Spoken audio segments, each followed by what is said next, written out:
আজকে বলতেছেন সংসদে আর নাকি কক্সবাজারে খালি তেল আছে, রাস্তায় তেল পাচ্ছি না। আমাদের সবার কি ছিল? অবদান ছিল। আমরা কারো অবদান কেউ ছোট করতেছি না, বড়।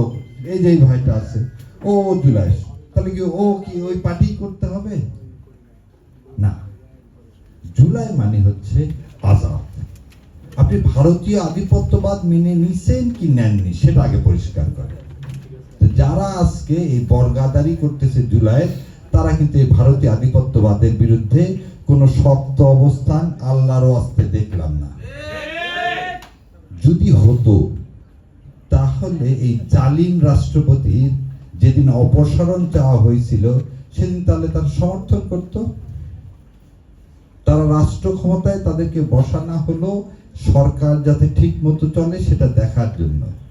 আজকে এসে কেন তারা বলতেছে, এই যে পররাষ্ট্রমন্ত্রী খলিলুর রহমান, তার আবার আরেকটা নাম আছে রজা, মানে মুসলমান কি মুসলমান না আমি জানি না, কারণ আগে ছিল রজা, রজার নামে সবাই তাকে চিনত।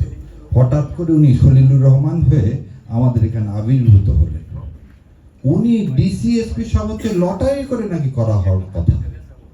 উনি ওখানে দাঁড়া থেকে বলছে লটারি হচ্ছে, সামনেটা দেখানো, আমি যা যা বলতেছি তাই করবে।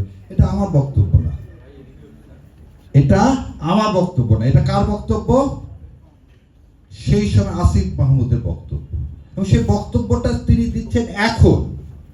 কেন তখন দিলেন না কেন? তখন কিসের লোভে আপনি সেই সময় বলেননি? কিসের লোভ ছিল সেই সময় আপনার? আপনি তো এই জুলাই রক্তের একটা ফসল ছিলেন। আজকে আবার আরেকজনকে দেখলাম, যারা জুলাইকে রাখে তাদের অবশ্যই এনসিপি করতে হবে। আমার কথা হলো এনসিপি যারা করতেছে করুক, কোনো সমস্যা নেই। আমাদের এখানে কোনো পার্টি না, আমরা ভারতীয় আধিপত্যবাদের অবসান চাই। এবং এই যে আমার এই সন্তানেরা, এদেরকে সম্পূর্ণরূপে সমর্থন দেওয়ার জন্য আমি সবসময় টিভি থেকে শুরু করে সব জায়গায় বলছি, যেখানে ভারতীয় আধিপত্যবাদ বিরোধী অবস্থান আছে সেখানে আমি আছি। আমার এই ভাই একটু আগে বললেন কোন রাজনৈতিক দল না, দেশপ্রেম না। দেশ যদি টিকে না থাকে তাহলে আমি আপনি কি করে খাবো? আজকে বলতেছেন সংসদে আর নাকি কক্সবাজারে খালি তেল আছে, রাস্তায় তেল পাচ্ছি না। সংসদে বলতেছে প্রচুর তেল, আবার শোনা যাচ্ছে যে পতেঙ্গাতে তেল।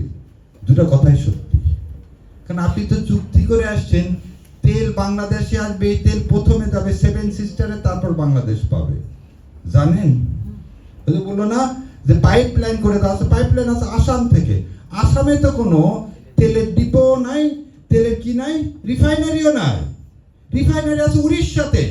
তাহলে আপনি যে বললেন বাংলাদেশ আর আসামের মধ্যে যে পাইপলাইন করে দিলেন তেলের, এই পাইপলাইন দিয়ে কি হবে? চিটাং বা মোংলাতে তেল আসবে, সেই তেল যাবে আসামে, তারপর আসাম থেকে সেভেন সিস্টারে যাবে।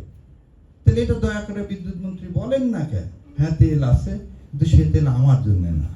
ওই তেল ওই আমার দাদা যে আমাকে রেখেছিল এত বছর। শোনেন।